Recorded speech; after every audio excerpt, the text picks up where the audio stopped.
Hey guys, Trevor's not here yet, but I just wanted to start the pod because, I told him to be here a little bit earlier, but he just isn't. Oh, sounds like he's calling. Hey Trevor, how's it going? Hello, Sean. Trevor, is that you? Are you okay? What's your favorite scary movie?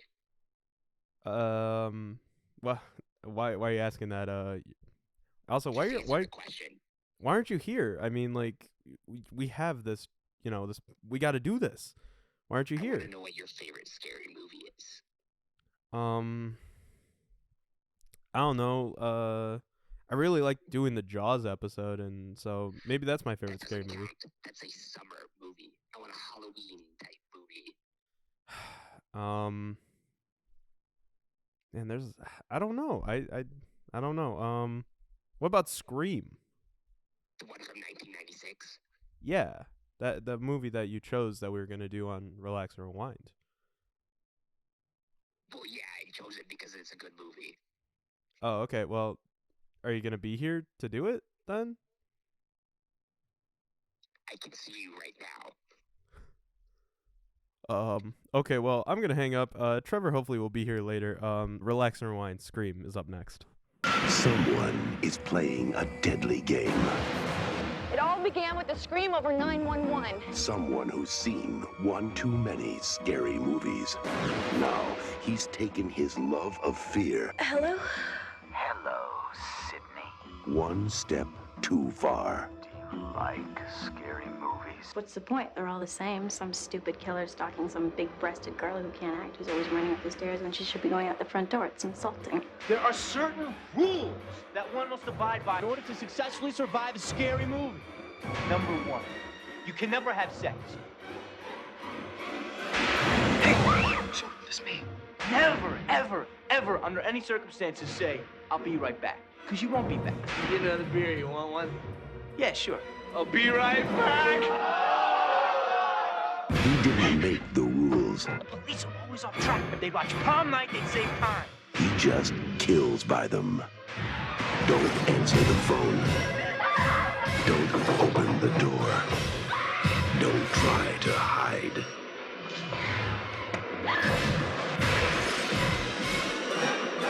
Everybody's a suspect! You're not scared, are you? Scream.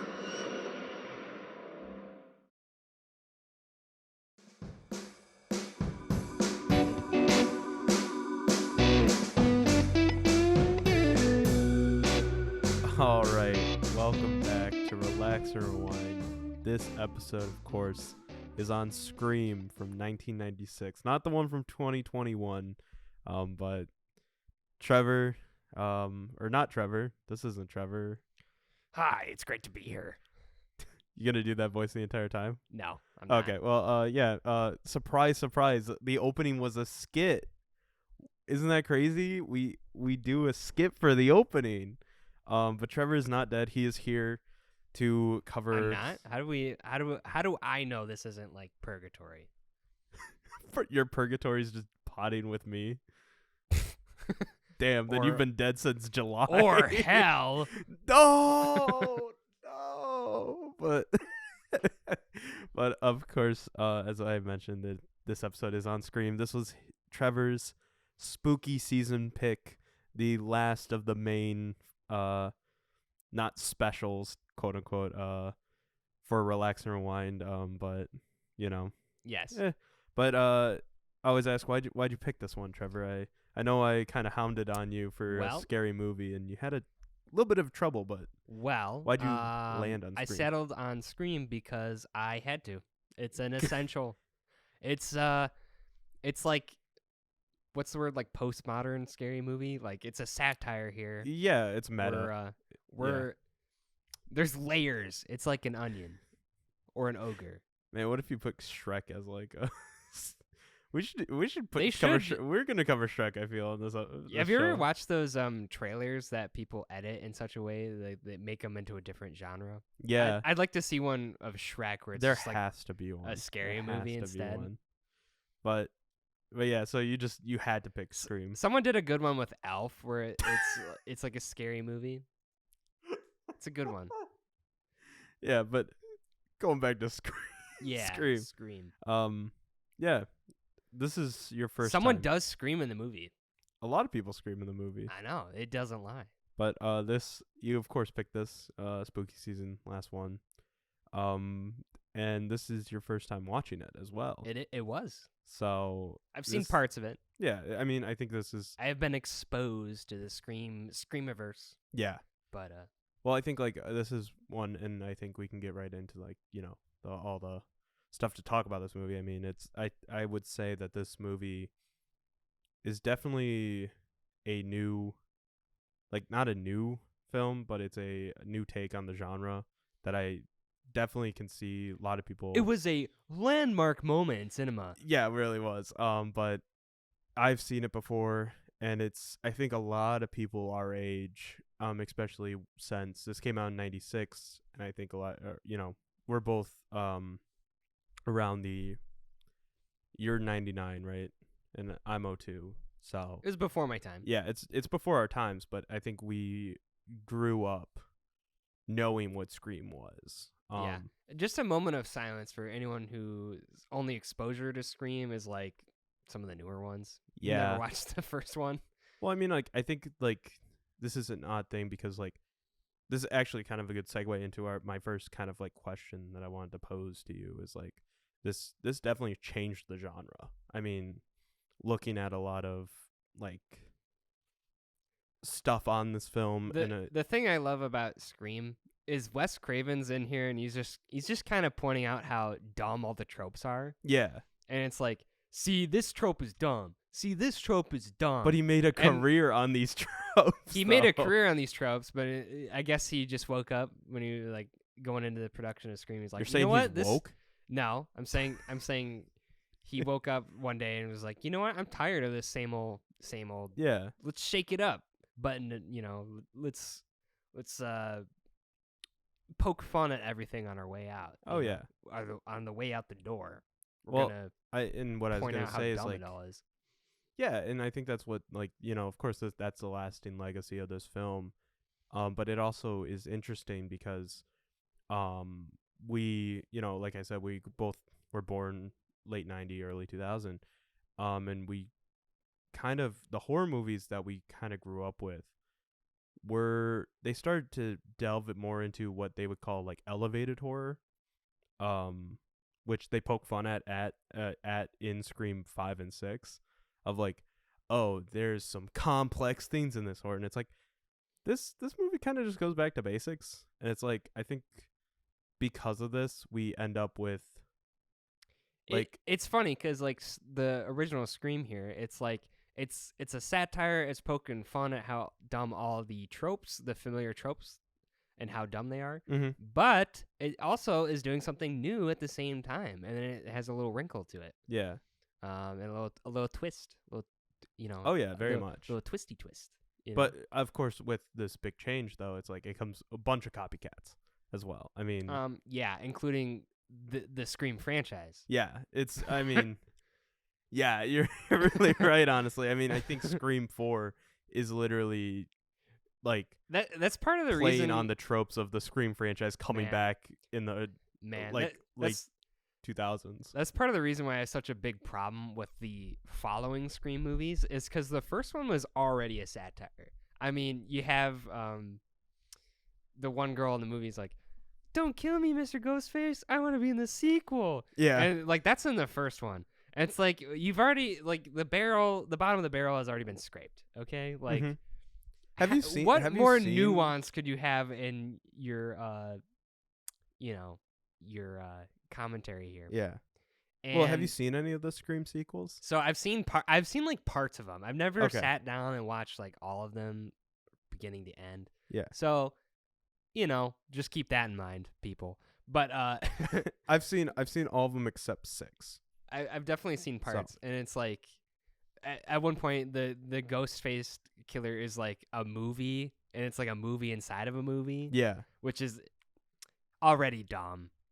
and then it's like, oh, but there's copycat killers of this thing that became a movie, and then it's like, oh god, this is getting it's getting overly complicated and dumb. Like, I think just straight from like the second into the third one. And that's why I think like a lot of like, what I said was like Scream was almost a blessing and a curse for the horror genre. I mean, it reinvigorated the horror genre in itself, but then it kind of leads to the things that it's satirizing is what it becomes later on. Yeah. So it's like this kind of like, it's like how are these movies any better? Like this is not elevated above those. You know what I mean? Yeah, and I think that's where, and of course because of that, then we get the elevated horror or whatever. The Hereditary and the A24 horror movies that have come out in the past few years, or for the past 10 years even. And it's like, which is so odd because I didn't really rewatch this movie like recently. Mm-hmm. I've seen this, I love it, but I saw it recent enough that I can still speak on it.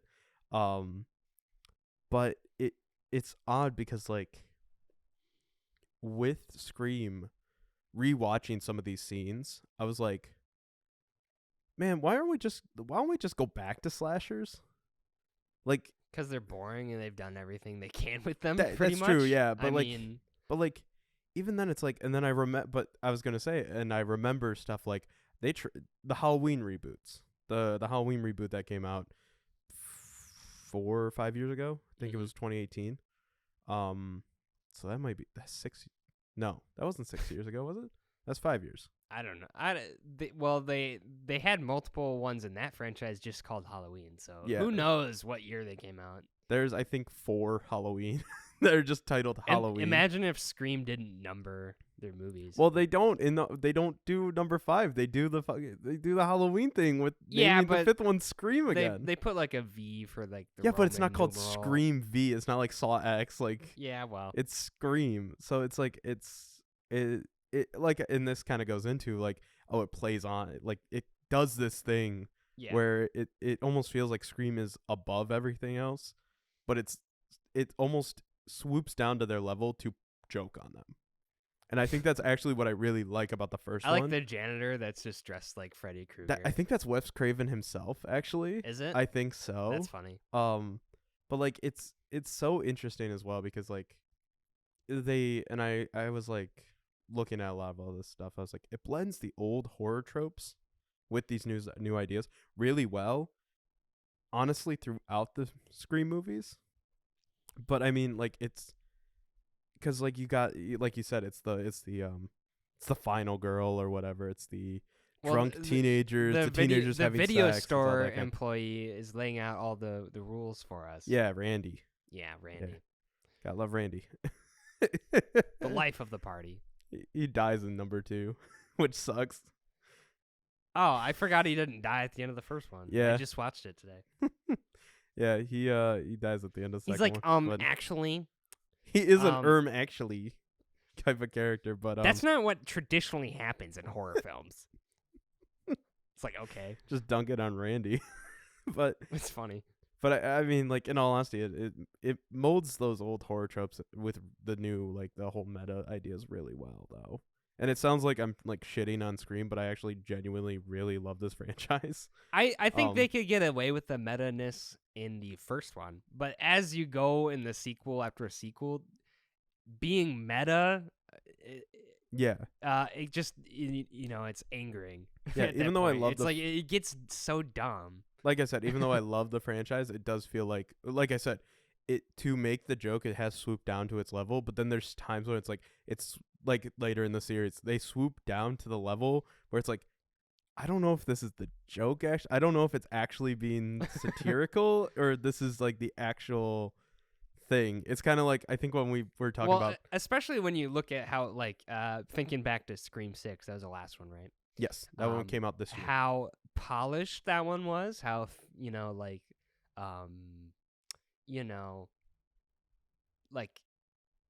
mean, like it didn't, 90s movies look like 90s movies, right? Yeah, that looked like a modern film, like, oh, and they're in the city this time, and there's Jenna Ortega, and like, and it's just like, it doesn't feel genuine anymore at all. You know, it's like Is that they just made that for money, and it's very obvious. Is that because they made and plus, you don't have Wes Craven directing that one. Well, you know? Wes Craven has passed. Yeah, so I mean, exactly. You can't replicate that. Yeah, that's fair. But at the same time, it's like I think they also know the audience. Like the audience, they know the audience, and then they treat them like they're idiots. At least with the newer ones. I didn't really get that in Scream 5, but I can see where you're coming from with it. Yeah, definitely. But no, this one I think, to rein it back into the like first one at least, it's like you brought up Jenna Ortega and the new ones, and it's like even like looking at some of the cast, because I wanted to bring up this other thing is like, could this be the best? Like honestly, cast, one of like the best horror horror movie casts out there. Like. Because, like, I can't really say, like, the cast in Halloween's great. Because a lot of horror movies just have, like, one or two really good performances. Or, like, you know, like even, like, a quote-unquote horror movie that we could consider horror, like Jaws, is, like... Man, we really are goofing on Grandma maybe a little too much on picking Jaws. But, yeah. But, like, Jaws has the three main performances that are really good. And the rest are kind of eh.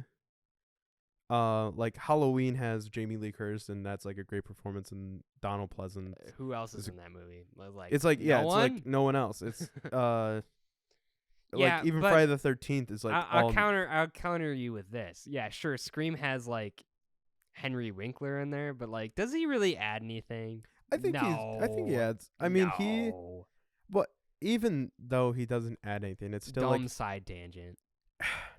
He doesn't add anything, but he still is kind of Drew like, Barrymore is in the movie for 10 minutes. But even then, it's like they add a lot to the movie. They like kind of add like the atmospheric, like, you know, they know the assignment and they do it. Where I think like a lot of other horror movies is like, what I'm getting at least is like, what I'm getting at actually is I've just become the Randy of this pod.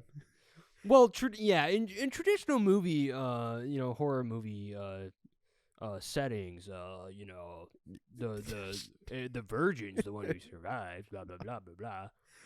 I'm not gonna say that, but I mean, genuinely looking at it, it's like all the faces in this are recognizable. I mean, you got Neve Campbell, who's not really.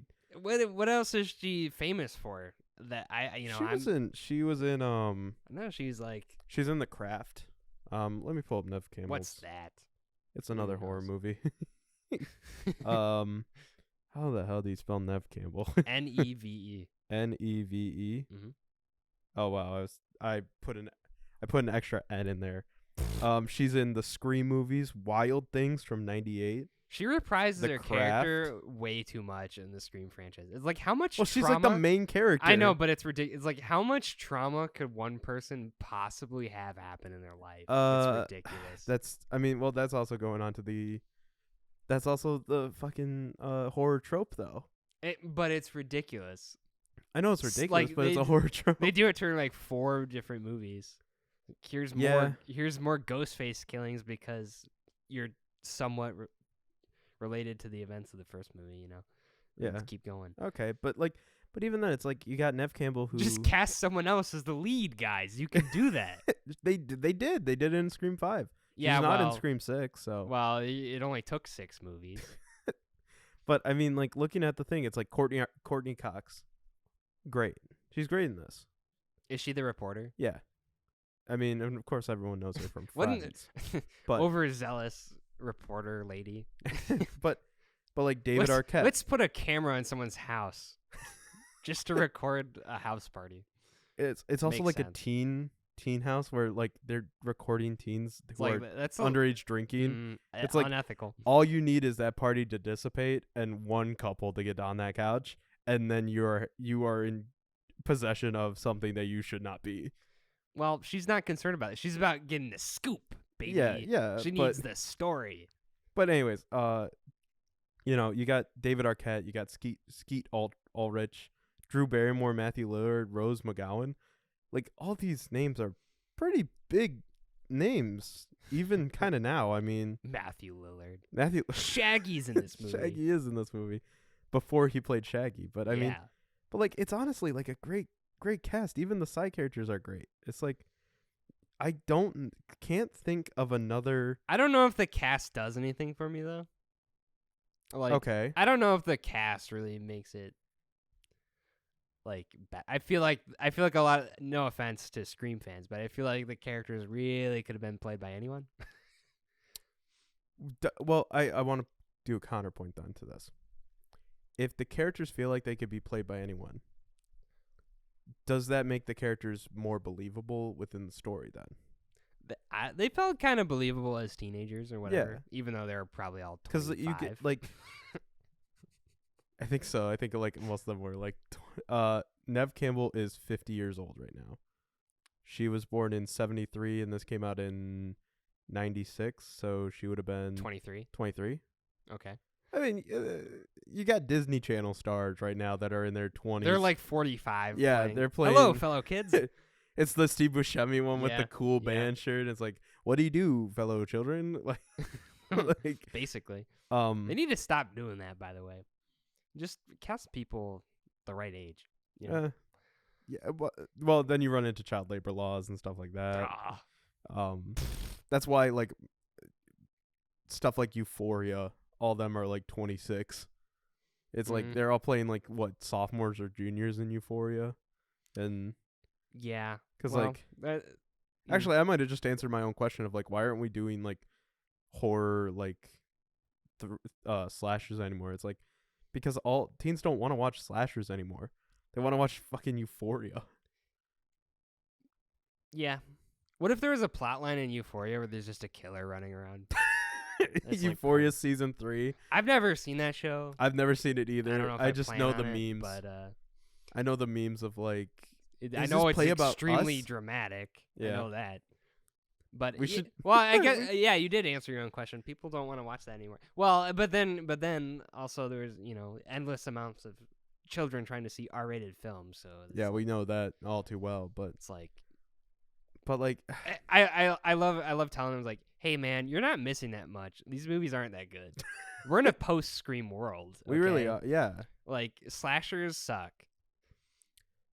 Well, I feel like they could come back though. I kind of like I said while watching this, I'm like, I want a slasher again. I want to have that fun of like a slasher, but I don't think people would respond to it because, you have to have some uniqueness in there somewhere. I think the thing that Scream does really unique is that there's, spoiler alert, there's 2 killers. What? There's 2 people involved. No. And you're like, yes, that's awesome. You spoiled it for me? But I lied. I hadn't seen it before. Literally that's...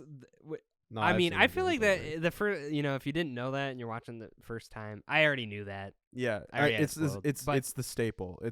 I feel like that's a pretty good twist though, especially because Matthew Lillard is so like not threatening the whole movie. He's like a nice guy. He's like, yeah, he doesn't seem like he would be in on it. Well, I also like that it's because it flips the horror trope around that it's not the like bad boyfriend who did normal horror movies. Well, but like, then it was. But then it is in this, and it's like, that's actually a twist. But he has an accomplice. Yeah. So I mean, it's like a twist, but not, which is really Scream in a nutshell. A twist, but not. It's like it's all the like all the tropes. They're like Scream is just a snake eating its own tail. Yeah, kind of. Basically, yeah. Like it's just like we're gonna make fun of the drunk teen trope, and it's like anyway. Then they do it anyways. Yeah. But like, I do like how Neve. How do you say Neve Campbell? Yep. She puts on the Ghostface costume for a second and is like calling them and terrorizing them for a second, and it's like. Why did she put on the costume? No. Just 'cause? They know who she is. It's cinematic. Hiding her face doesn't do anything for them. Like, they know who they're attacking. It's kind of stupid. You're just pointing out a plot inconsistency of an almost 30-year-old movie. I'm just saying, what's the point? Also, it's a crime scene now. You just put your own fingerprints all over the costume and stuff. Not smart. That's all I'm saying. It's like you want Trevor, I need to get you. We should just create a whole separate podcast. And well, good thing they had that camera recording in the living room. Oh, They were yeah. getting some of their story right, you know. But otherwise, the cops would just like, well, all right. well, no, hold on. If you think about it, where was the camera? It was in the living room. It was in the living It was room. like below the TV. It's below the TV. Yeah. The TV fell onto Stu. So does and those old TVs had a huge back. So do you think the camera got obscured by the huge back? Well, the cops were like, this is impermissible in court. We can't get enough detail. Nev, you're going to jail. Mistrial. That's how she gets Sydney out. Prescott is in jail. Well, you know. Man, the sequels would not be as good as the. Well, they got corroborating witnesses and all Yeah. that, you know. Gail murks him. Pop. Does Gail shoot him? No, it's Nev. It's the Sydney. She shoots the boyfriend. I'm thinking Billy. of the double tap. The double tap shot that Sydney Oh, puts in I his guess head. I guess he wasn't dead. Yeah. So The trope. Yeah. The killer's not dead yet, except he and then is. you got fucking Jamie like, Kennedy pop. as Randy going like, guys, the Guys. killer always jumps up again. This is the part of the movie where thing happens, and then thing happens, and it's like, but it's allowed because it's you think- satire. Do you think Randy spawned the the modern film bro? No, because they always existed, and you didn't spawn them. I have a feeling they might have though. Are you calling yourself a Randy? You might be a Randy, Sean. Should I look up BuzzFeed right now while we're talking? Take the Who Am I Scream character quiz? Yeah, if you do that and you get Randy, then you're effed, bro. Sorry. All right, well, let me You're see. doomed. My computer computer already pulled up Scream quiz. Scream personality All right, quiz. You BuzzFeed. get Billy, you're like, oh man, I'm a psycho. Oh man. Ah. All right. While we talk, I'm gonna take which iconic Scream character are you? So, Are you Ghostface 1 or Ghostface 2? all right, man, this is gonna be. Do they have two separate costumes or? All right. Or I just the feel one? like they have. So they had to They like. just had one. They were like, they had to, someone's like, getting out of it, and they're like, like, "Come all on, right. dude, come on, quickly." Well, no, but they do the two killer thing. They do that in one of the Halloween movies too. Post Scream, yeah. Scream. So it's like they stole that. All right. I kind of want to talk through this Scream quiz, but I won't, and I'll just kind of keep talking with it. But I'll take. I'm actually gonna take it on. Here, So to steal a we talked about 28 Days Later in zombie movies, Mhm. right? Is this on the Mount Rushmore of slasher movies? Scream? Slasher. I don't think so. No. Slashers are interesting.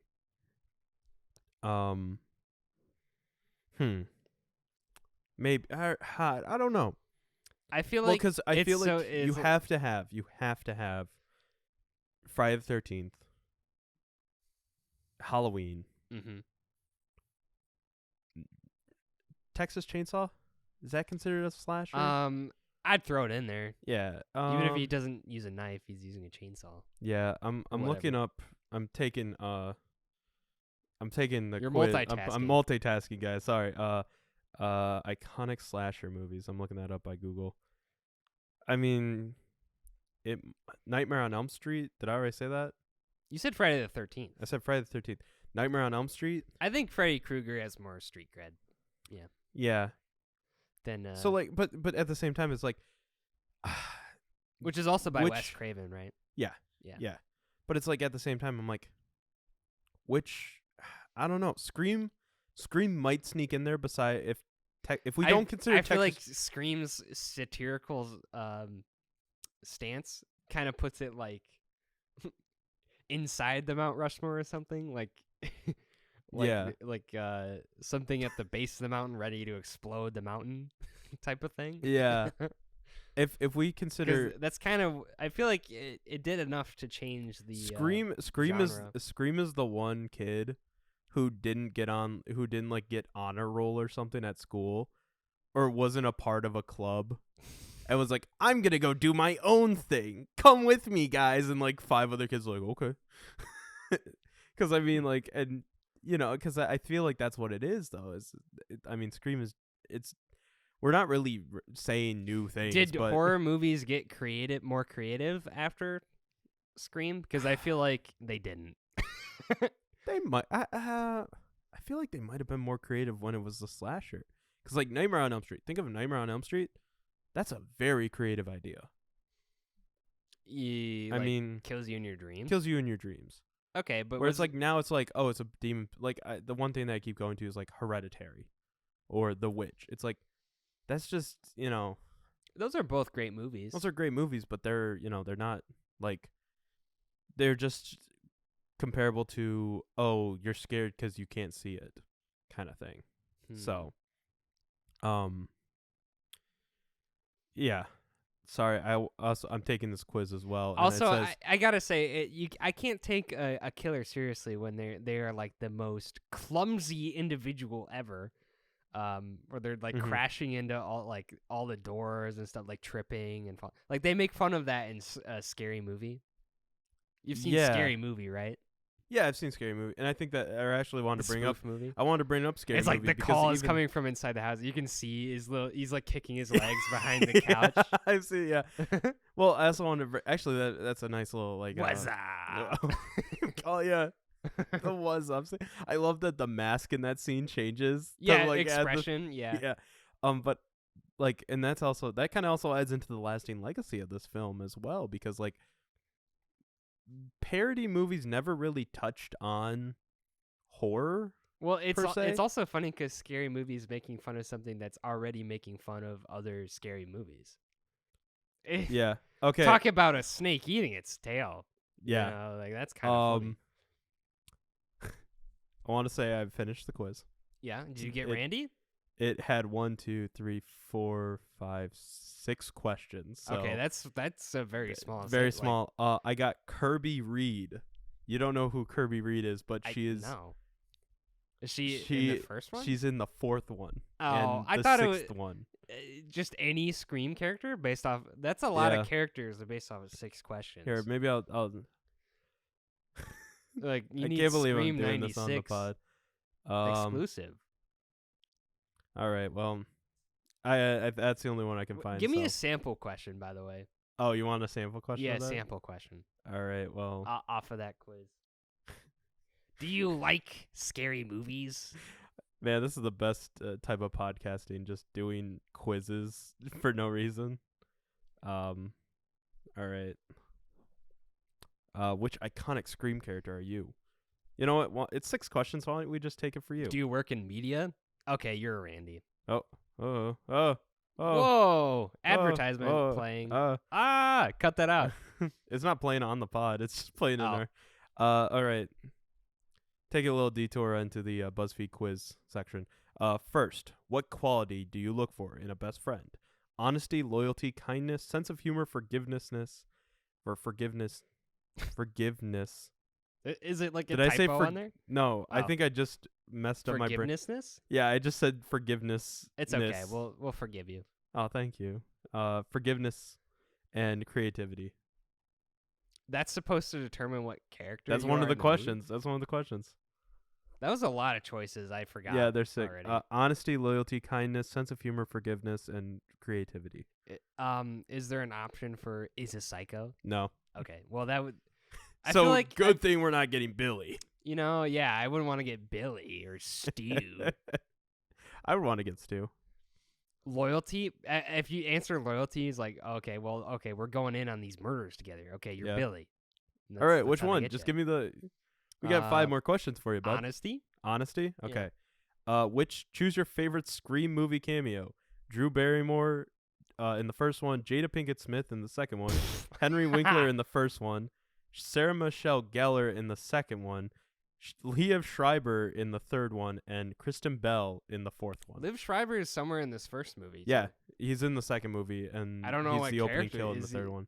Who is he? The dad? I don't even remember. No, he's not the dad. He's the one who killed. Got framed for killing Sydney's mom, and then he shows back up in the second one. Am I tripping, or is he like not visually on screen in the He's on screen movie? He's on a TV screen in the movie. Oh. So, but which one would you say? I'll say Sarah Michelle Gellar because It's Sarah Michelle Gellar. Yeah. How would you spend your ideal Friday night? Happy hour with all my friends, date night with my significant other, having a chill night in with a few close pals, pampering myself with a DIY spa night, cooking a homemade dinner with my family, The or spa night is how you get Sydney or like Tatum. yeah, going dancing and meeting new people. Well, the significant other question's out because they don't have one, so just by default. Let's go. Hanging out with friends. I don't know. Which one? I guess maybe happy hour with all my friends, or having a chill night in with a few close pals. I'd probably say the chill night. Chill night. Yeah. All right. Choose another scary movie to star in the sequel of. What's your favorite? Megan, movie? Candyman, Friday the 13th, Nope, A Quiet Place, and The Shining. Ooh. Which one would you want to star in a sequel in? Or a sequel of? I'd love to work with Jordan Peele. So That'd be Nope. cool. Yeah. Okay. He's a visionary. He is.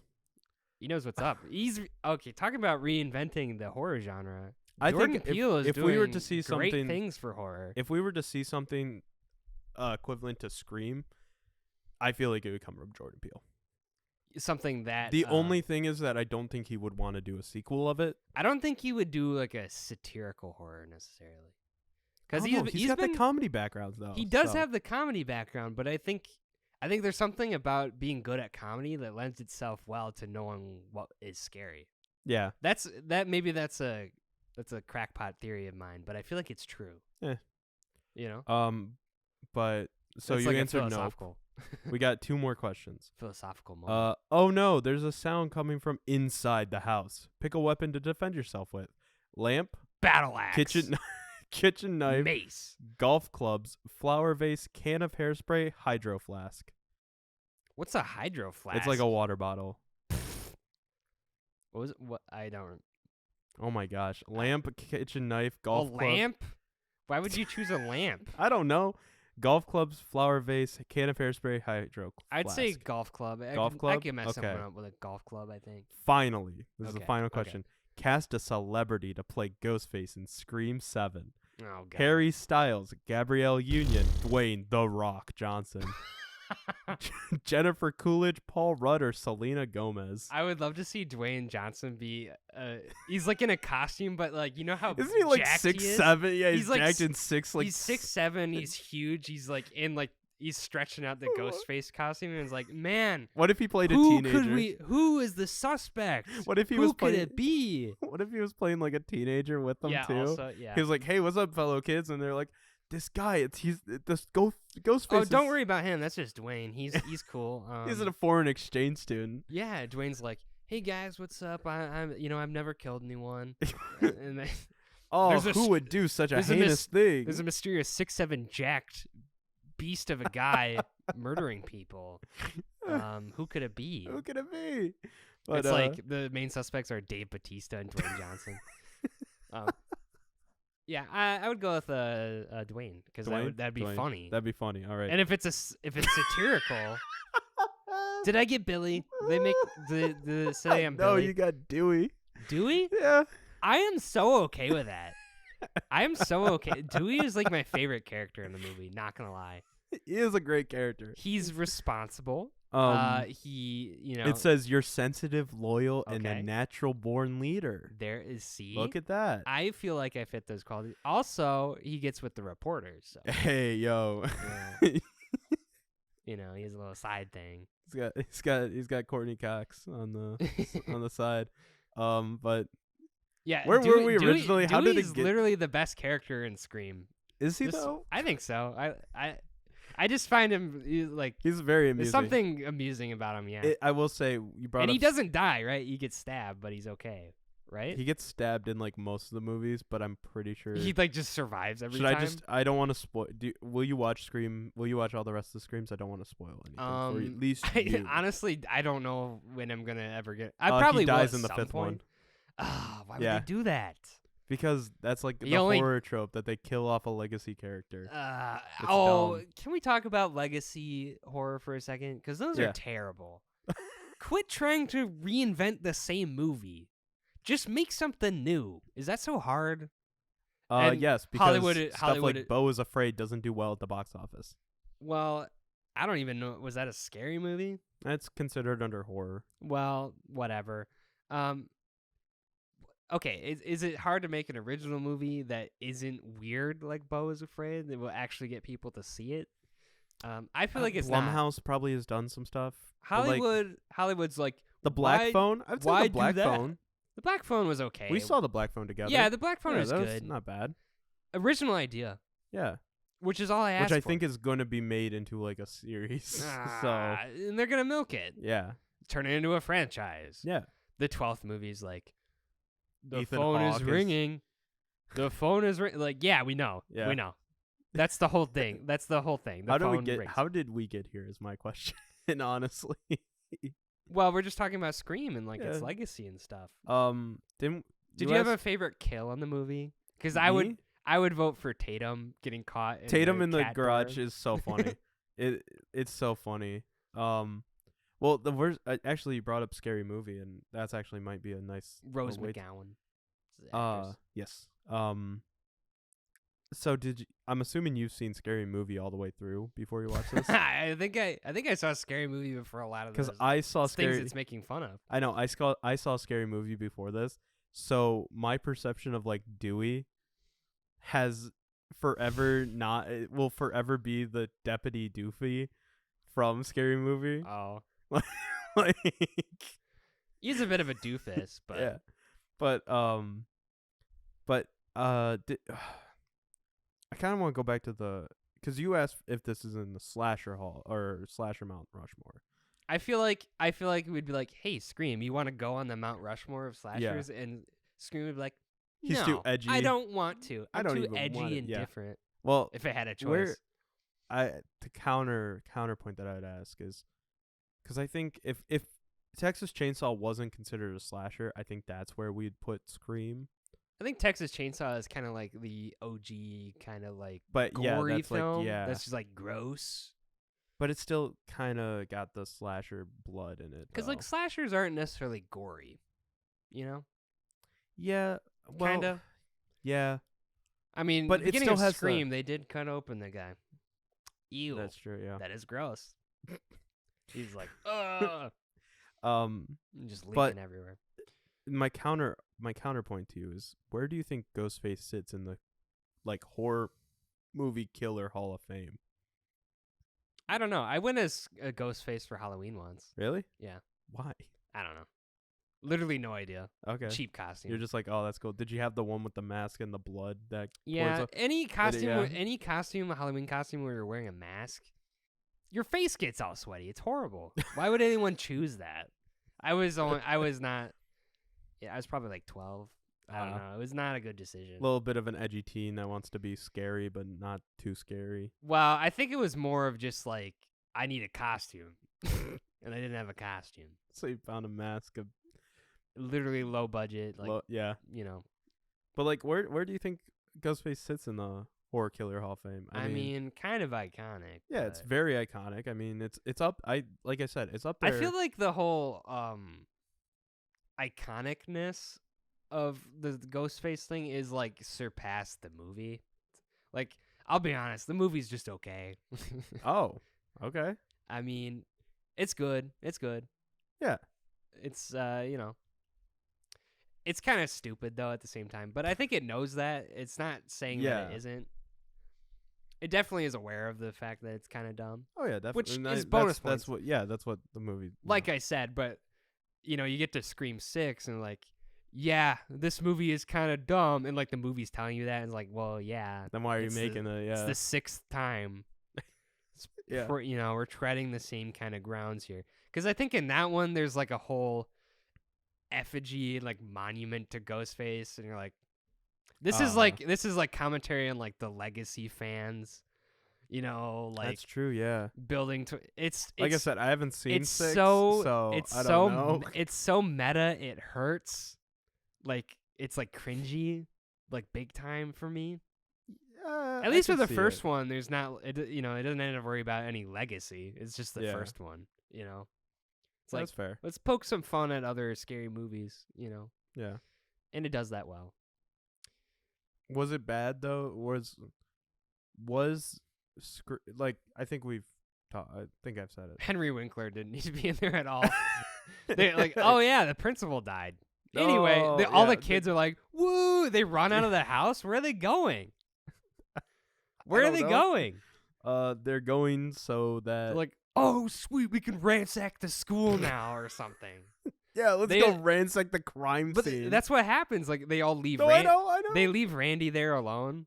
Like they all get up and go in their cars. It's like Poor Randy. Like there's still a curfew. Like just cause actually the principal died. Like damn, I'd be like, all right, I'm staying inside. Yeah. Guys. Like no one's safe. But I genuinely this entire conversation has just kind of gone off into random side tangents, but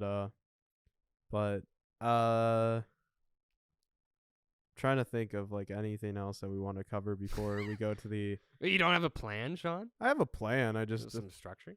I mean, there's some structure to it. I'm just kind of letting you free roam, honestly, because I like whenever free roaming sometimes. yeah, whenever you kind of go off, it's always like I just kind of because if you go off into your own little side tangents, it's fun just to kind of sit here and watch you flail your arms. So the opening to Scream is probably one of the most effective openings to a horror film maybe ever. I will say that. Okay. Because the whole phone conversation. Oh, it's and well, we did it for our opening bit because of how iconic it is. Well, yeah, so. yeah, and then like the part was like he slips up and says something, and then there's that little musical sting. Do do do do. Oh yeah, it's like it's the so good. What he says like I want to know who I'm looking at. Yeah, who I'm looking at instead of who I'm talking to. Yeah. He slipped up, I don't think he slipped up though. I think it's Drew Barrymore's like, oh, he can see me. So yeah, he slipped up. Yeah. Like just that musical sting there. So good. Like I don't know if there's a word to describe like when a little moment like that is so amusing or like so good. I don't think there's a word for that, but like I think it's just good. It's it's like like it's just oh really yeah, good filmmaking. inject that into my veins. Like that part was I like that, Well, yeah, that's just I mean, but also Wes Craven's a great director and like the of horror. So. Also like putting the popcorn on the stove and then it's on fire later. Yeah, and then nothing really happens. Man, I miss Jiffy Pop. Nothing you really ever happens. Jiffy Pop? You would think that like maybe she'd hit him with the flaming popcorn or something, but that doesn't happen. Yeah, it's kind of like a Chekhov's gun that doesn't go off. So that's what if at the end of the movie the like if her house like imagine like the opening happens, but then also her house burns down or something. Just like adds a little something. Adds a extra little, there. The mom comes home, puts it in the sink. She just puts it in the sink and just starts spraying water over it. Yeah. But, yeah. I mean, that's super, super iconic. I mean, they do it. They do it for all the rest of the screens. Is that they have a famous person die. How did he hang her up in the tree that fast? I was gonna ask you that the same thing. I was like, that's plot hole. Like when we get to best scene, I was like, I have that on nomination because of course I have to have that. But like, I was gonna be like, that was like 10 seconds. She literally they walk inside, as you see, like running around the side, and then but they're on the phone when she's being dragged. Yeah. And then the dad hands the keys to the mom and he's like, go quickly, call 911. And then she maybe takes 10 seconds to walk out the door and she's already hung up on a tree. It's like he had the pulley system already hooked up beforehand.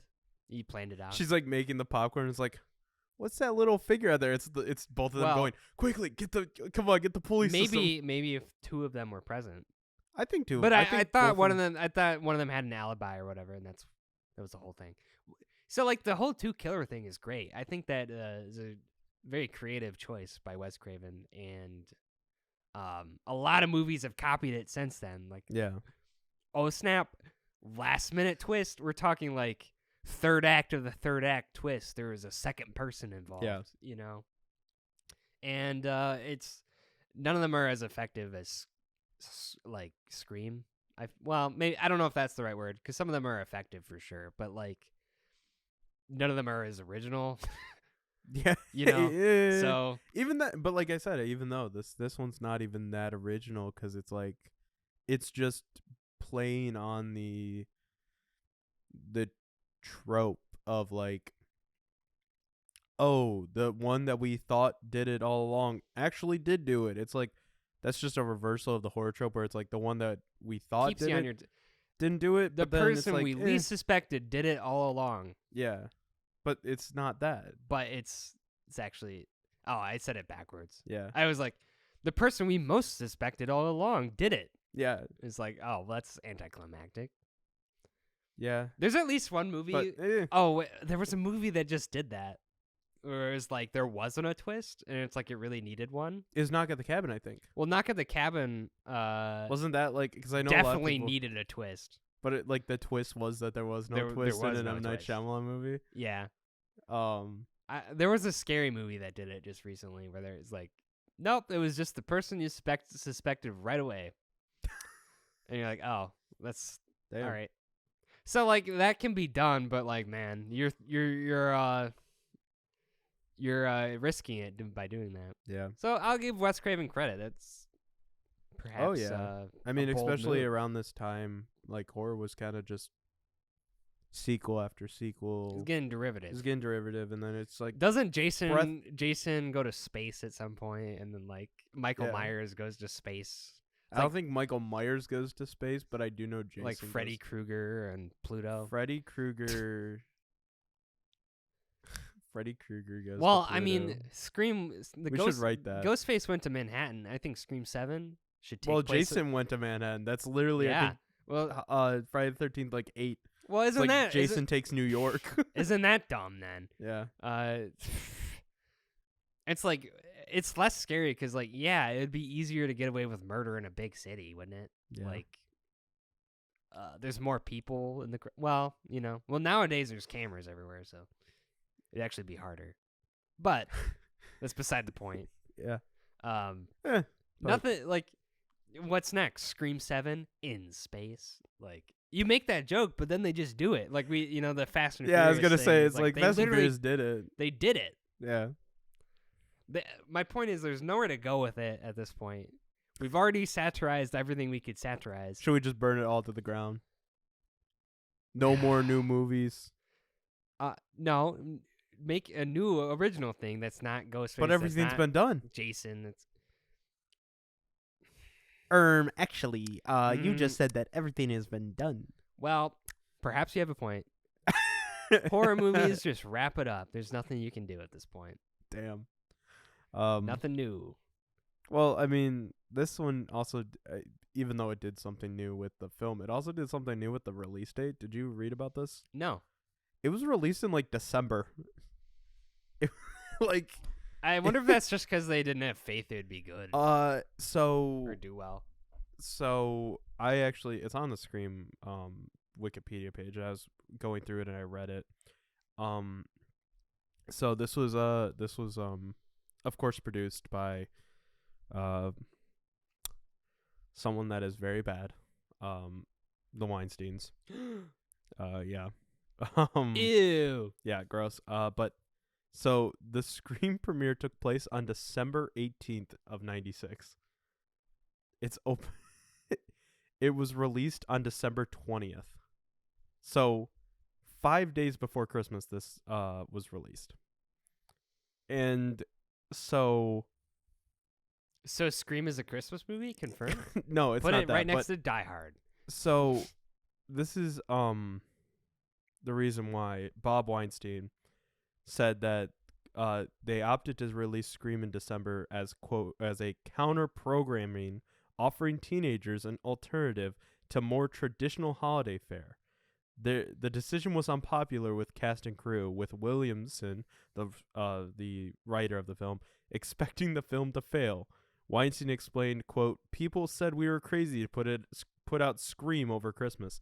It was a thriller. It didn't have big stars. It couldn't compete. Well, after Beavis and Butthead, where's that audience gonna go?" End quote. And I was like, so, like, it's just this weird, like, it was released in December. So Kind of just goes to show you, if you make a good movie, you can release it whenever. People will see it. Yeah. Yeah, that's true, but yeah, it was the 4th highest grossing film its opening weekend.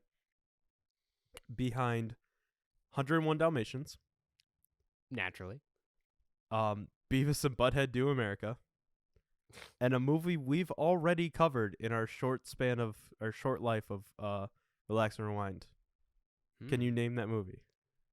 I think it's the only other 90s movie I'm pretty sure we've done. You were not on it. Jerry Maguire? Yes. Okay. Yeah. So it opened behind that. Jerry Maguire was number 2 in the box office, but yeah. So I just thought that was an interesting thing. I know you probably have some facts ready for the fact corner, so oh yeah, totally. Yeah. I have so many. Yeah. Do you need a break? Do we need to take a break before we go, as we always do, so you can get those facts ready and warmed up for us? Yeah, I thought you said facts, like fax them over. So yeah. Oh yeah. Well, you're taking a while to get here. Man, it's late. But we will take a quick break and we'll be right back with the awards and fact corner.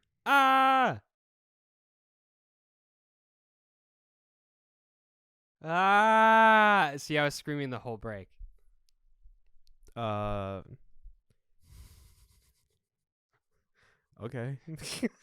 I was screaming for 12 minutes in honor of Scream.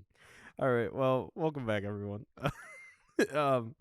We're gonna go to the fact corner. Yes. As Trevor has graciously brought us some facts. So what's the subtitle to this? The Scrivia. Scrivia. Scrivia? Screamia. All right, just give us the first fact. Well, what else would you call it? I don't know. Screamia. Screamrivia. Scream facts. Yeah. Just the fact corner. Scream facts. That's it. Well, there wasn't any clever play on words there. That's true. So here's one. The use of caller ID, like on your phone, increased threefold after this movie came out. Oh wow, really? Yeah. I can see that, but it's like, who's calling? That This is. Do you think spooky. This is just this is like a perfect ad? They just show the first 10 minutes of Scream for like caller ID. This is actually this movie was put out by Big Phone. By Big Phone companies, which later capitalized on the movie The Black Phone. They're all in on it. See, this is what you happen. The Black Phone is their anti-home phone movie, so that they can get people to buy cell phones more. Mm-hmm. That's actually kind of interesting. But I mean, it's useful. Yeah, it's useful. Yeah. But anytime you see unknown number, I'm just like, no thanks. Yeah. Not touching that. Man, imagine answering a spam risk and it's just like, hello. Like, what's your favorite scary movie? Immediately. Also, what's your credit card number? And the 3 funny numbers on the back. Yeah. I am a Nigerian prince and need to send you $500 million. All right. So, another fun fact. Okay. Like the one part where she's returning to school after the first murders. Yes. And there's a bunch of reporters around. Yes. There's Courtney Cox. Hold on. Obviously, is this after Sydney gets attacked, or is no? This is like this is the first scene with Sydney like going to school. Okay. One of the reporters there who has a line. She says like, what was it like to get attacked or whatever? The world has a right to know. This has to be after her first attack. Okay, whatever. I don't care when. It happens in the film. Yeah, when she goes to school. Yes. She's like, the world has a right to know. It's like, that's Linda Blair. Oh. From The Exorcist. Oh, look at that. Nice little callback to the first spooky season movie we did. Wes Craven gave her a part. Oh, that's cool.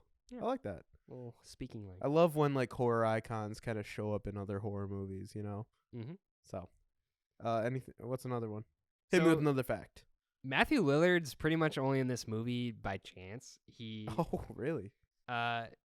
he accompanied his then girlfriend to an unrelated audition taking place elsewhere in the same building. Oh. And Lisa Beach saw Lillard in the hallway and asked him to audition. That guy for the looks part. like a psychopath. He's like, that's our guy. Later on, they were like, "This is perfect. He's shaggy too. It's probably because he's tall. He's tall. He's tall and lanky." You know, this is. If you're tall, you'll get cast more. It's fact. That's why Dwayne the Rock Johnson's gonna get cast as Ghostface, is because he's tall. Pretty much. I mean, I feel offended as a short person. Like, imagine all the movie roles I would already have if I was just tall. Like Matthew. Just imagine getting like I Sorry, we're not looking for someone your size. It's like, what? Yeah. Well, but yeah, come on. There's got to be a lot for this movie. Well, you know. Cut out the No. the I'm not. dead air. I'm not going to cut it out because I'm going to show that you are looking at your phone on IMDb right now. Oh, okay. Here's an actual good fact. Okay. So you know how Ghostface wears like black robes? Yes. They were going to be white originally because he's a ghost. But someone was like, "Hey, it's a little too similar to the KKK."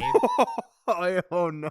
So maybe don't wear don't wear like a hooded robe that's like white. No. And so that's why he's not wearing white robes. It's black. Oh my god, that makes a lot of sense. Doesn't it? It is. Although I honestly thought you were gonna say like, oh, it's because it's a white mask, you can really see the outlines of the mask, and it's like, nope, because of racism. Ghostface would look scary with white robes, I think, especially if he had blood splattered on him. Maybe. I think that would work in a way. Jeez, I keep hitting my mic, but I can see why they just diverted away from it. Yeah, no, that makes a lot of sense. But so there's a part where Henry Winkler opens like the closet in like his office or whatever. Mm-hmm. His leather jacket from Happy Days is there? Hanging, that's cool. Hanging in the closet. That's a nice little homage to the Fonz. It's pretty stupid. I would nominate that one as a not fun fact just because of how dumb it is. But, you know. The 5 Happy Days fans that cross over for Relax and Rewind are like, hey, fuck you. We love Happy Days here. Here's a basically, just a random fact. Rose McGowan, she dyed her hair blonde just so she wouldn't have dark hair like Neve Campbell for this movie. Huh. Isn't Rose McGowan normally not blonde? Well, I think she looks good as a blonde in 1996 Scream. To say the least. Gosh, I'm fiddling with my mic this and like she is she's got like brown, like more auburn hair, it looks like. Mm-hmm. Huh. Here's an actual good one. Like dark hair, jeez. The original title of Scream was Scary Movie. Yeah, I knew that, yeah. Now that's funny because it's on the nose. Yeah. It's very much on the nose. Imagine if Scary Movie and Scream switched titles. Like this was Scream is too good of a title to have not been used before 1996. You know, there has to be there's there has definitely to be some a low movie. budget film. Yeah, let me look on Letterboxd while you give the next fact. Wes Craven initially turned down Scream. Oh, that's interesting. I think he's a perfect fit for this. He was doing a remake of The Haunting. The Haunting?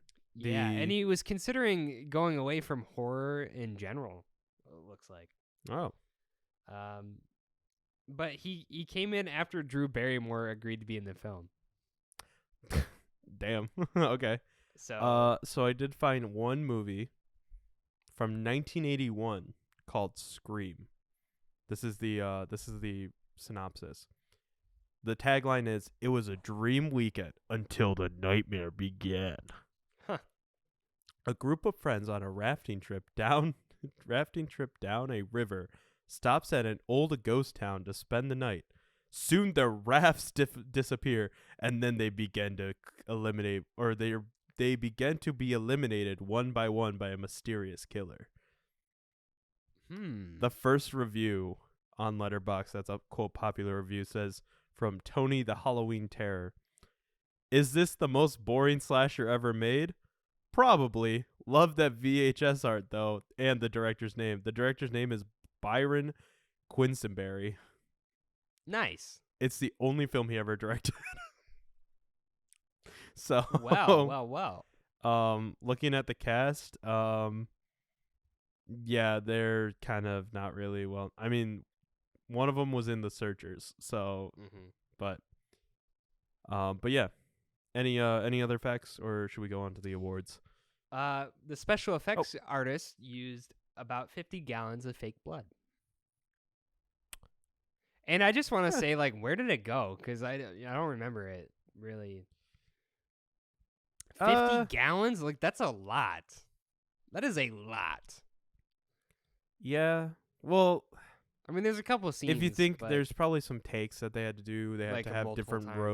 wardrobes, so like probably dunked a few clothes in blood and stuff. So, but any last fact? Because I think I'm gonna cut you off so we can go on to the awards here. The writer of the film, Kevin Williamson, felt that Stu's character was pretty underwritten, and he credits Matthew Lillard with elevating the performance to something memorable. Yeah. I mean, there's a big part of the film where he's not in it at all. Well, so, yeah. I mean, there is that. I can see that. I can see Matthew Lillard being like kind of goofy. He's on pretty set. charismatic. Yeah. So he's got the I am riz. really excited that hopefully, I really hope that Five Nights at Freddy's that comes out this week, surpasses Scream in terms of not surpasses Scream, the horror but genre. Doesn't reinvigorate Lillard's career, but kind of gives. He's in it? Yeah, he's in it. Did you not know that? No. Yeah, he's gonna be in. He's playing Freddy Fazbear. or yeah, I don't no, know. I want him to get something. I feel like he's a great actor that I think he should get something. He should get something good. Like, I don't think a slap on the back and a thumbs up. Like, not.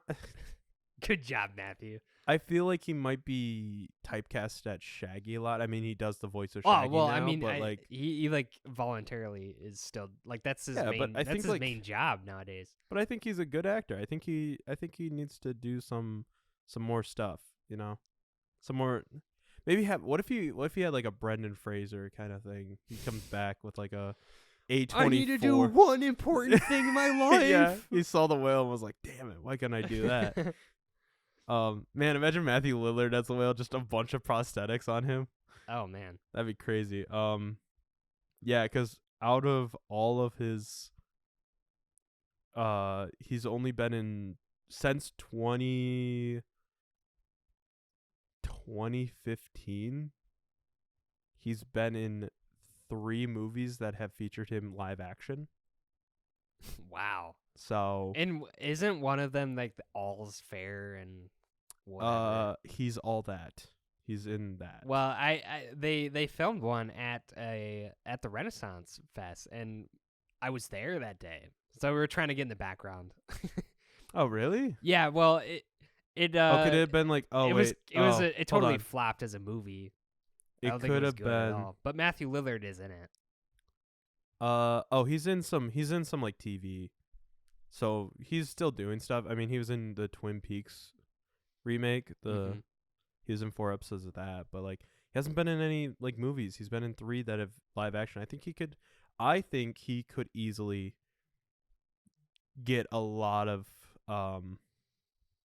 critical success with like an A24 movie. You just love A24. I'm just saying, well, like, look at Brendan Fraser, look at Ki-hee Kwan, look at, or A24. I'm not saying that. I'm just saying, like, those kind of those dramas, like something Neon maybe or something, like just a drama, like put him in a drama. I think he would do really well. So I'm a Lillard fan here. I am too, but I think he's having fun doing Shaggy Rogers and all for that. Do what you love. So. Yes. So I feel like feel like there couldn't have been a. I don't know who. Well, I guess we'll get to it in the rewards, in the awards. Awards, yes. Speaking of, do you want to go to them now? Let's do it. All right. Of course, we always start out the awards with best scene. Jeez, I'm getting the hiccups right away. Like you said, it's kind of hard to do because they spend the entire second half of the movie just the movie's an hour Stu's and like house. Yeah, the movie's an hour 40, and 40 minutes of that is at Stu's house. Yeah, and it's like it's hard to pick a scene. But I have 7 nominees. I'm gonna go with. Hold on. Let me read you always do this. I don't care what your. Let me read the nominees. I don't care what your nominees are. I'm going with the opening. Okay, well that was the first one. Casey's death opening. I think that's a iconic opening. I mean, honestly, I can throw it in right here. Just the first minute is just the dialogue alone is amazing. So we'll throw that in right here.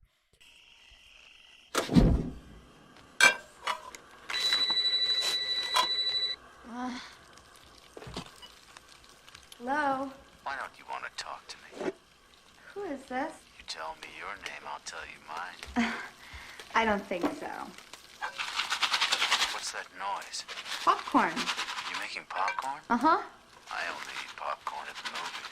Well, I'm getting ready to watch a video. Really? What? Oh, just some scary movie. You like scary movies? Uh-huh.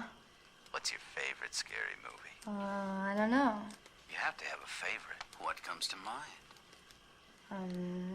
Halloween. You know, the one with the guy in the white mask who walks around and stalks babysitters? Look, Bozo, I'm tired of talking to you. Quit calling me. The second one is Sydney is attacked and Billy is arrested. Because that's like, the boyfriend he's arrested. I want to see an alternate version of this movie where just no one answers the phone. It just keeps ringing. Yeah. They go to bed and the next morning they're like, wow. He's like still waiting outside, like, damn it. It's still, the phone's still ringing throughout the night. Like, they have it on silent. Yeah. Well, nowadays it'd be different with cell phones and stuff, like, iPhones and yeah. People just put on. People don't talk on the phones anymore anyway. They'd be like, they answer the phone. Can you text me instead? Yeah. What? He texts you. What's your favorite movie? What's your favorite movie? Scary movie? And left on red. Movie over. Damn it. Third scene is Principal Himbree's death. I think that's a fun little suspenseful that's scene. Like a total side. I feel like that doesn't even need to be in the movie. That's weird. It adds to the. Why does the principal need to be in the movie? I don't know, but it's like a fun. I feel like it's scene. just to fluff the runtime a little bit. Well, yeah, actually it might have because then like why is half of the movie would have been at Stu's house. So, then I have probably honestly my favorite scene, Randy's video store freak out, with him talking about the rules. That's such a good little scene. So I'm gonna play that. It is fun watching those scenes, knowing that both of them are the killer, and he's saying these things to him and like how they respond to it. Yeah, it's kind of interesting.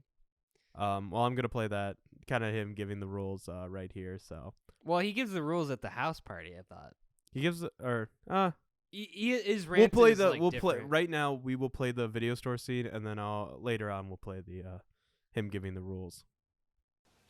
I think it's her father. Why can't they find her pops, man? Because he's probably dead. His body will come popping up in the last reel somewhere. Eyes gouged out, fingers cut off, teeth knocked out. See, the police are always off track with this shit. If they'd watch prom night, they'd save time. There's a formula to it. A very simple formula. Everybody's a suspect.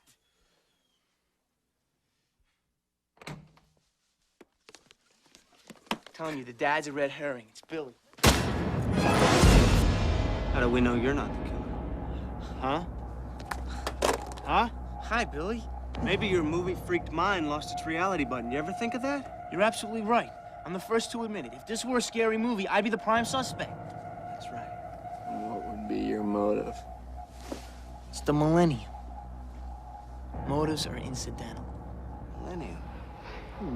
Millennium, I like that. That's good. Millennium. Good kid. Millennium. Good word, my man. Are you telling me that's not a killer? But next I have is the Tatum garage death. I think That's probably the best. the death best in the death. movie. Yeah. And then of course, I know I said we put it later, but right now it's the Randy explaining the rules. I think honestly, Randy in this. That's what you're voting for? No, I'm not voting for that Oh. right now. I'm just saying that's the next scene that I have. Is the Randy explain the rules of the party. I think that's just a fun scene because you definitely know one person in your life. The layers of the onion come unraveled in that scene. Well, you know there's one person in your life that's always like, see, if she just didn't go in, like you said, it's the actually guy. So, I think both of Randy's like big scenes are just amazing.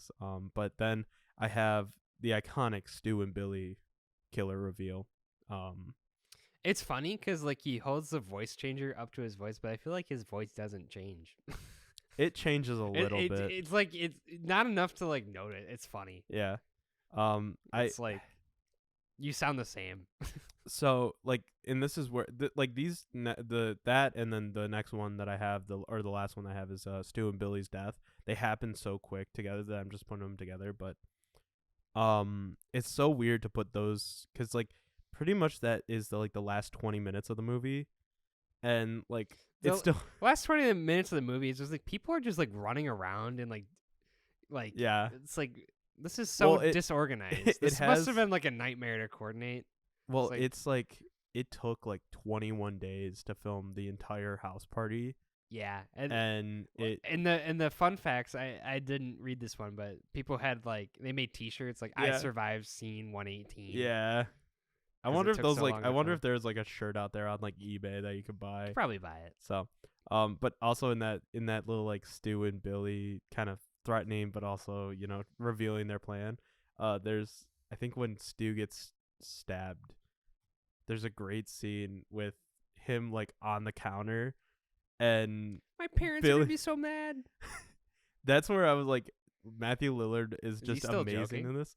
I think he's still he's still joking. I think maybe, but there's one scene, and I'm gonna play it after I explain it. Oh man, I'm so grounded after I murdered all these people. Oh man, but he's like on the thing, and he's just like in all pain, and Billy like hits him with the phone. You hit me with the phone, you dick. Yeah, so good. Find it, you dipshit! Get up! I can't, Billy. You cut me too deep. I think I'm dying here, man.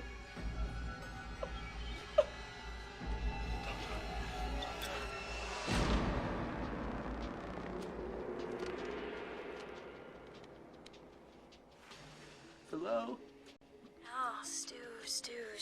What's your motive? Billy's got one. The police are on their way. What are you gonna tell them? Peer pressure. I'm far too sensitive. I'm gonna rip you up, you bitch! Just like your fucking mother! You gotta find me first, you pansy-ass mama's boy! Fuck! Fucking hit me with the phone, dick! Fucker, where are you? Ah! Ah, you fuck! Did you really call the police? You missed your sorry ass, My mom and dad are gonna be so mad. Ah! Bitch! But I mean, you gotta vote for the opening.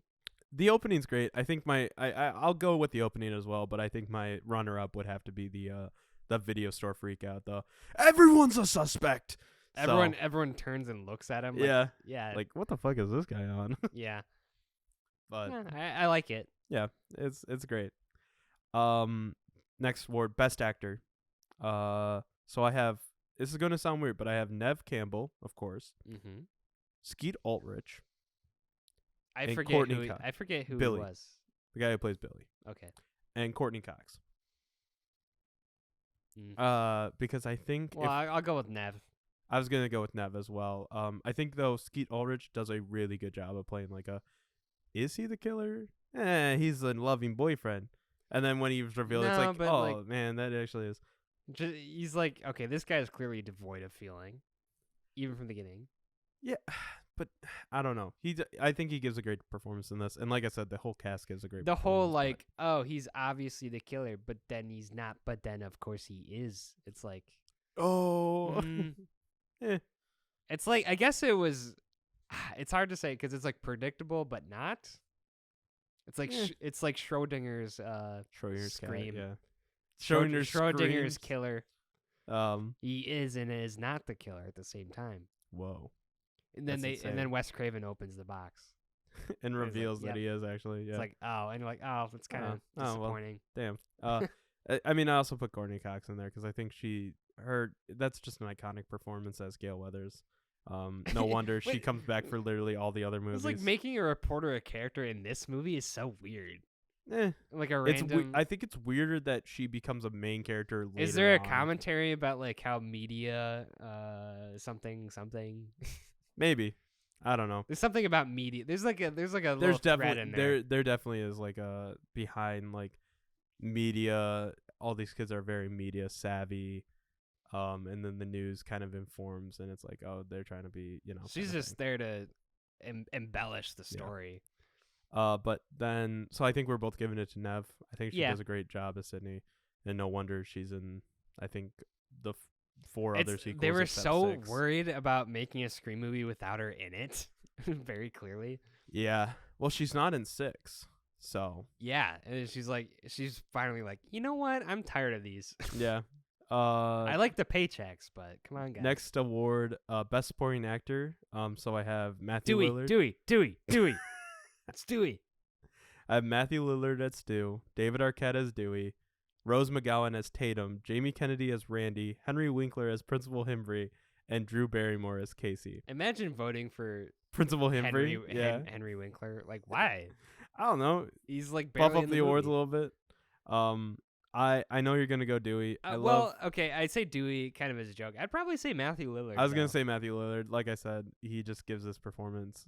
He's so like nonchalant and like happy-go-lucky. You don't think he's the killer, probably. And then when most it's people. revealed, it's like, oh, this is like he chews up the scenery a lot, and I love it. I bet that was pretty surprising for most people back in '96. Definitely.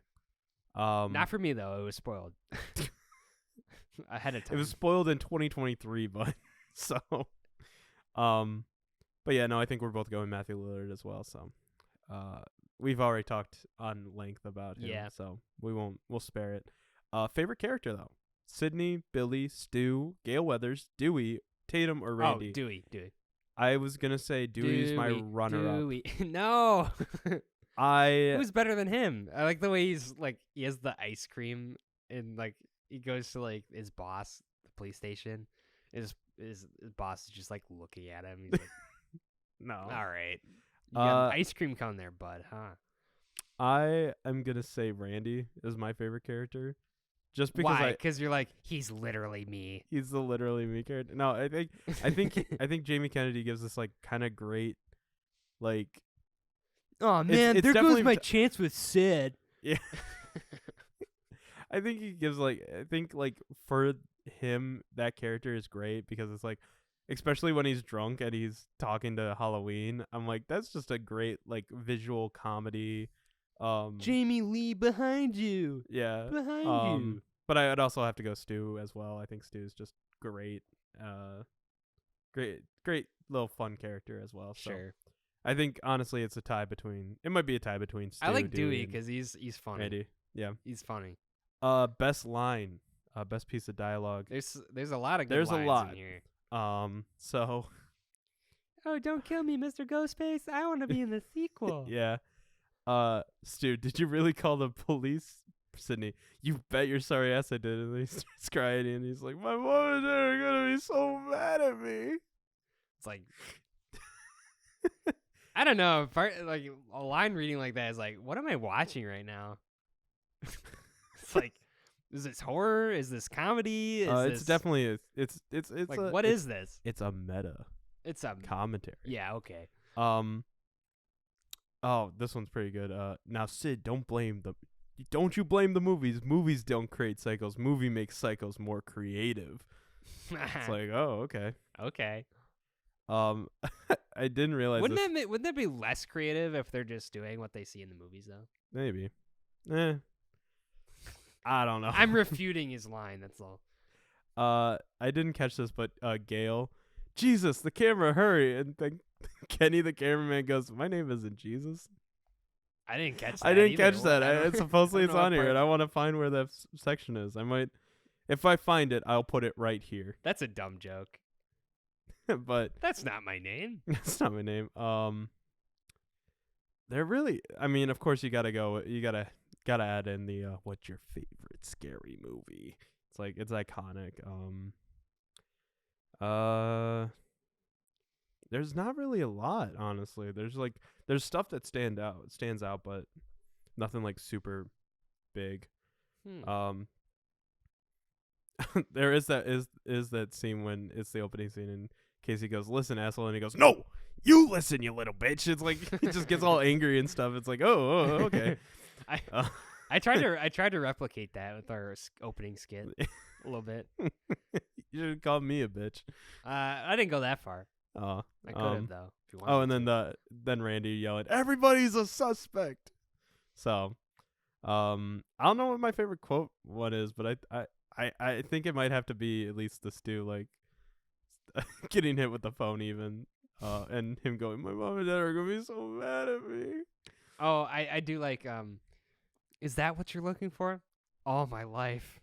Dewey's like talking to Courtney Cox, and he's like, "No, the car." And, like they find the car in the bushes. What do you have a favorite? I don't know. Hard. I don't know. It's hard because you can't really, because you don't want to pick the iconic lines because it's like the iconic lines are so iconic that you can't really like. It's but I'll go with I want to be in the sequel. yeah. Because that's Scream distilled into like one line right there. Yeah. Pretty much. That's very true. What the heck, Mike? I just noticed there's like some scratch marks on my computer. That's not good. Slash marks, you say? Uh-oh. Please, Mr. Ghostface, don't kill me. I want to be in the next Please, Mr. Relaxer Ghostface, Rewind. don't kill my laptop. Yeah, please don't. This is actually an expensive laptop. Um, But best piece of music, I have "Don't Fear the Reaper." they use that. Well, it's not just "Don't Fear the Reaper." It's like an acoustic. Yeah, it's like an acoustic by version. Gus Black. And then "School's Out" by Alice Cooper, which I mean, Yeah. it's used Sure. so dumb, but I'd say What's that School's one Out. in like the middle, like when they're just driving around town? Because I recognize it because I think it's I the have same no song that's clue. used in Dumb and Dumber at one point where he's got the giant cowboy hat on. I'm gonna vote for whatever that song was. I Because don't I think know it's what it is. funny and like it almost. I feel like a lot of the music here doesn't really fit, which Oh is yeah, also no, weird. it does not. Most of it doesn't. Which actually is a nice segue into our next one. If you can find out what song it is, we can say it. But the next award, Dark Side of the Rainbow, song or album that would match the feeling of the film. I'd say something from Smashing Pumpkins, kind of mid-90s band, or Nirvana would work. I feel like that's something that these teens would be listening to around that time. So, be a nice like, oh, you get something in the way playing. Did you find it? It might be this one. Hang on, I might have to play the audio for a second to know. All right. I'm just gonna speak really loud so we do not get any copyright strike or Yes, it's Red Right Hand by Nick Cave and the Bad Seeds. Oh, Nick Cave. Okay. Yes. I like Nick Cave. I that song is so funny to me because they use it in Dumb and Dumber too. Oh, really? Yeah, I just said that. Oh. Like. Oh yeah. I didn't know if they actually did use it in Dumb and Dumber. I'm Thought pretty. You looked it up. If it's not the same song, it's Let me really look. close. No, it is. It is Yeah. the same one. Yeah, no. Robbed by an old woman's scooter robbery. Yeah. Okay. It's playing during that scene. I recognized it from that, and I was like, oh, that's really funny. Dang. It does fit the vibe of like, it's like when Dewey is just driving around town. Yeah. Or whatever. It has. That song is such a weird vibe to throw in this movie, though. It's so weird. Yeah. Like I think this though movie's music is weird vibes. they needed something like Smashing Pumpkins or Nirvana though. They You think need it. so? I think so. Nirvana. Yeah. Throw in like some 90s stuff. There's something in the way. Ghostface sauntering up to Casey. He's Casey's laying on the ground. It's like camera's he's reversed. literally me. It was one of those moments. Norton Ruffalo Hulk Award. Okay, so I personally don't think this cash could be touched. I don't think you could replace anybody in this movie to No? make it better. But I Throw did. some Freddie Prinze Jr. in there. That is true. But I was thinking this. I know it's. I don't know when did their big movie come out? Let me check. Lindsay Lohan. Their big break. These two that I'm gonna say, their big break came at 97. So this came out in 96. Let me check if they had anything like super big beforehand. But hear me out. Matt Damon and Ben Affleck in this. As Why? Stu and Billy. Damon as Stu, Affleck as Billy. I love Matthew No. Lillard in this, but I think like them two, they're around the same age as all of them. I think Matt Damon is the exact same age as Matthew Lillard, and I'm pretty sure Ben Affleck is the same age as. A young Leo DiCaprio would have been He would have worked as well. He Where would've would worked in Where it. would he work though? in this movie. Yeah, which like character? He could have been Stu or like the more serious Billy. Either one.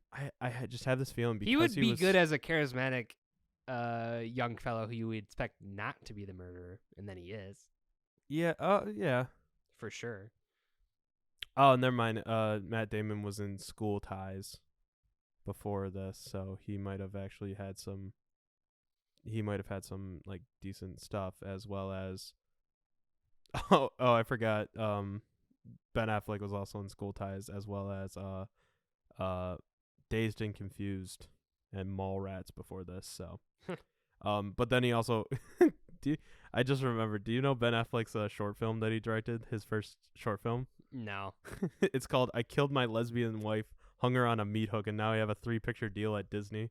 Oh my god. Yeah, that's the title. So, are we sure he's not a slasher killer? see, maybe he would work as Billy though. Maybe. So, but let's kind of get through the rest of these. The Kenneth Branagh Dutch Angle Award for Best Shot. Camera trick. I still say best shot. I know we talked about in the last one, but it might be camera trick. But I think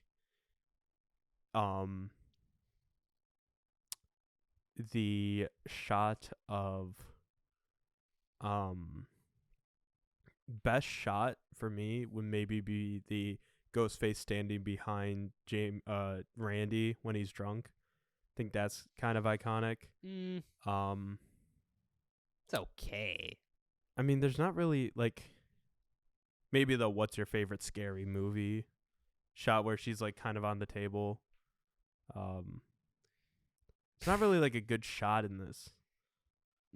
Wow, you're throwing the cinematography. I'm not saying under it's bad cinematography. It's wow. just it's plain cinematography that kind of doesn't do a lot of. It is just kind of played Yeah. straight, I guess. Let me look up Screen Grab from Scream and see if there's anything worthwhile. That jogs your memory. Yeah, the first ones are the Drew Barrymore opening.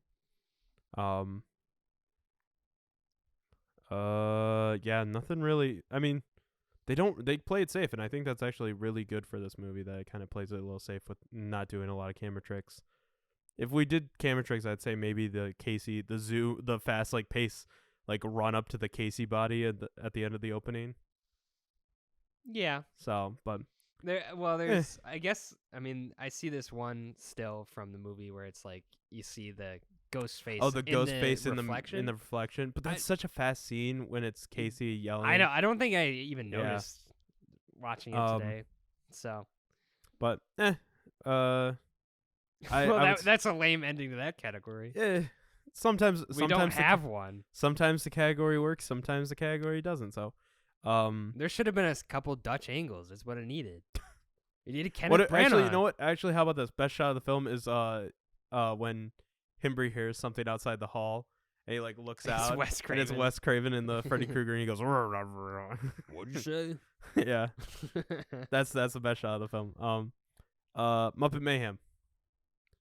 I think Stu as a Muppet would be amazing. Okay. Yeah, okay. How about Randy as a Muppet? That'd be funny. Because he's so enthusiastic about what he's saying, you know, it'd be funny. Everybody's a suspect, but he's just like waving his hands up and down like fucking Kermit. Yeah, he's like, yeah, I can see it. That's actually funny. Yeah, I like that. Fuck, marry, kill. You See, know, now this one you can't get mad at because he can't kill two people in this. You know, I was also gonna say that. It's like you can't kill two people, so you're right. Well, I can kill one of them still. Yeah. I would kill Billy because Stu definitely felt like his lackey. But yeah, that's I would There's- marry. The other two categories, a lot of choices. There is a lot of choices. I think I would. I kill... still say this category makes me uncomfortable, but That's why I keep it in. You know that, Yeah. right? Yeah. Because I always play it as a joke. Uh, I always go like, I'd fuck the cameraman. well, 1996, the Scream cast. I would have relations with Nev Campbell or Rose McGowan. Fair. Either one, whichever one likes me, I guess. I'd marry Randy. I feel like if he was still alive, he'd have a nice Blu-ray set, and I would be like, I'd dig it. I'd be like, Randy. yeah. Okay, if we're talking about the men in the film, Dewey is clearly the more Oh, Dewey's outstanding honestly Come on. Dewey, most fuckable person in this movie. Dewey's the most fuckable. Yeah, Courtney Cox is there too. But But Dewey though. but Rose McGowan though. In 1996, I mean, blonde hair. Good choice to dye your hair blonde. I'd honestly, say. yeah.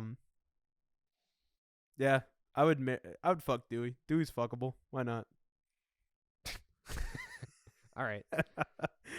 Lego set setting. I think Stu's house would just be a fucking great like Lego. What they do the Lego ideas. Do you know about those? The ones where they kind of take IPs and they make just one set of them. Yeah. They've done like a Friends, like the TV show set. Mm-hmm. So you have a Courtney Cox minifigure already. Really? You know? Yeah, because there's like 3 or 4 Monica. The news van. Yeah, you can have the news van. Play features are rolling down.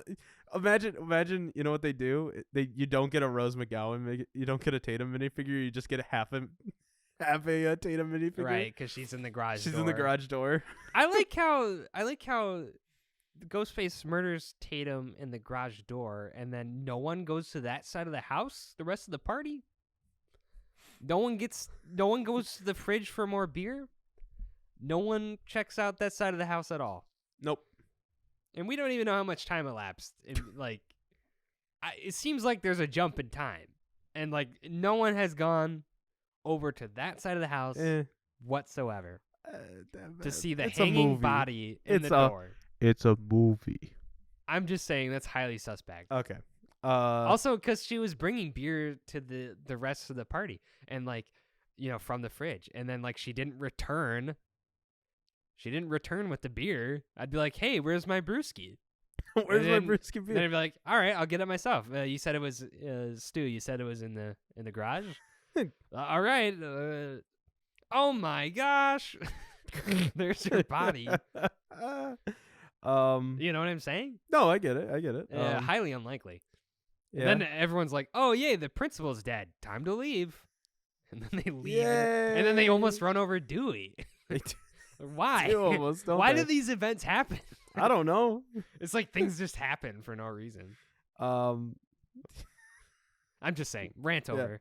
All right. Matinee or midnight movie? This is midnight. Midnight. I think all the horror movies have been midnight movies except for Jaws. Interesting. Double feature picture show. What's a good double feature screening with this? Besides an easy answer, just any Scream of the sequels. too. Yeah. I would say I don't know why I thought of it, but Gremlins. Interesting. That's a This is 'cause it's very 90s. interesting take. Or Chucky. So I'm pretty sure. So there's a 1979 film. little unknown film, Alien. No, no. So it's called When a Stranger Calls. It was an indie movie. In it, I'm pretty sure Did someone call someone in the movie? it's pretty much the first 10 minutes of Scream elongated to a hour and a half movie. It inspired the first 13 minutes of Scream. So I was thinking, maybe do that. Would you say that, like, what Jaws did for going to the beach, did Scream do for answering the phone? Yeah, maybe. But that would be my double feature, maybe, of like When Stranger Calls. That Okay. and then Scream. I mean, that makes sense. Yeah. Sounds good. Would this film be better under the influence? A few brisky beers might help. Some brewskis. Some brewskis. Some brews. I don't think you could watch this high. This would be a little too weird to watch high, I feel. Yeah. Well, I think I don't know. Nothing too. I'll be honest. This movie wasn't like frightening for me. Nothing is scary anymore. Yeah. Being an adult is like, man, scary movies don't really work anymore. Damn. So it's like, man, Like I can't remember the last time I watched a movie and I was scared. I really can't. It wasn't today watching Scream, that's for sure.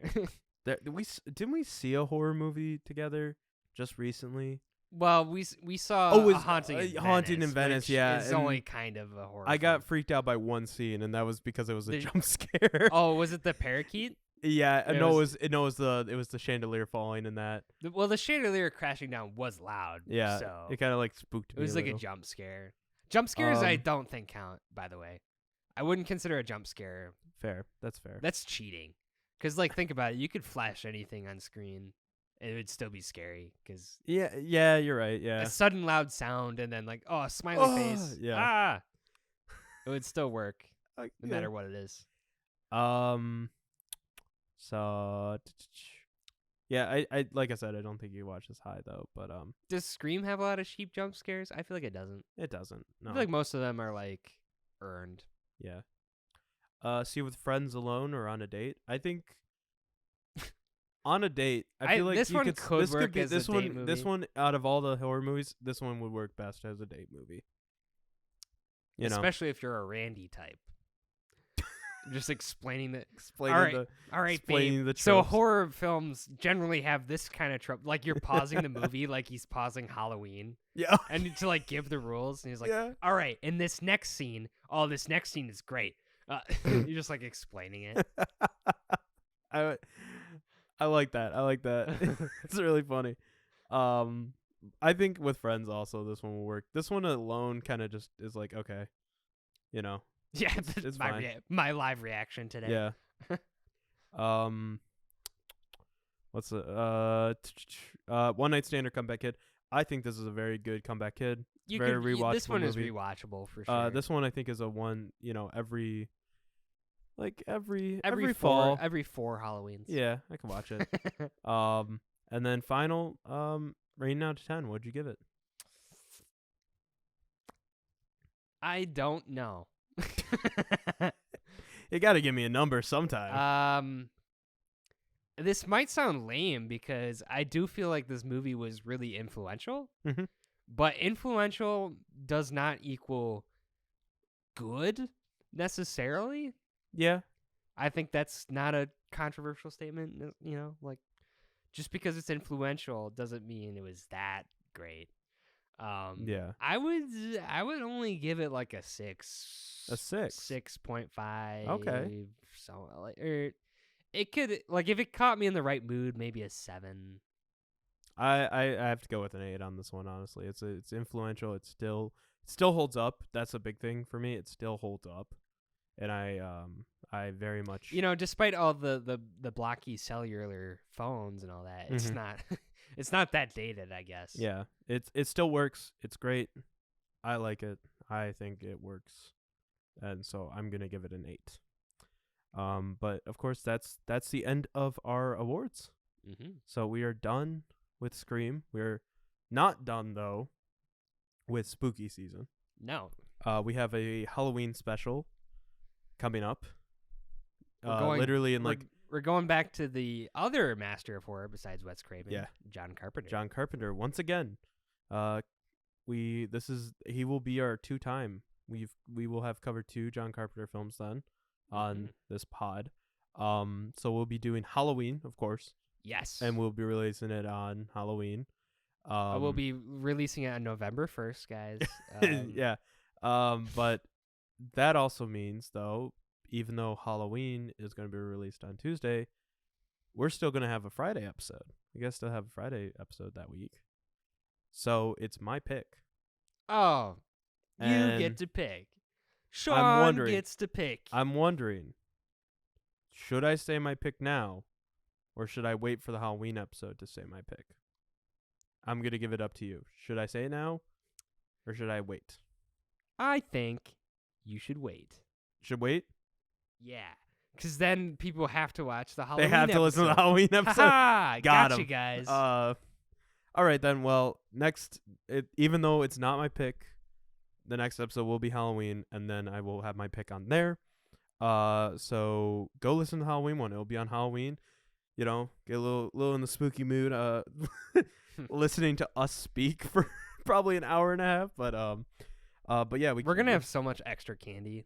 No one trick or treats around my house. We're gonna be hopped up. I'm gonna be eating. We're gonna have a sugar Kit high, Kats. just like Kit Kats, you know, Reese's, and yeah, all the good stuff. But yeah, listen to the Halloween episode. Literally like 4 or 5 days after this one's released. But you can follow me on Letterboxd at _filmworker_. Where can they find you, Trevor? Trevzilla, Letterboxd. All right. And then you can also find this show on Spotify at Relax and Rewind, and as well as on YouTube on the channel After the Credits. You can also find After the Credits on not Snapchat. That'd be crazy if we had a Snapchat, though. We could, fans though. sending us, like, we have streaks with fans. Like, we're small enough to where Yeah. that would be how we operate. Yeah. But you can follow After the Credits on Instagram. That's where we kind of put some updates. We put a list of like upcoming releases. That's where we kind of announced that Halloween was going to be our Halloween special on there. We're going to be using that a little bit more. Try to do some more promotions and stuff on there, hopefully. But that is _After the Credits _. That's the Instagram handle. So if you want to follow us there, go follow us there. But yeah. Scream, good. That's how you're gonna end it? Just the screaming? I think we'd have to, if we were gonna end it on a scream, I think we'd have to like, you know, harmonize with our screams. So no, I don't want to do that. okay, then well, we're not gonna scream. So no. But yeah, thanks guys so much for listening, and we'll see you next time with Halloween.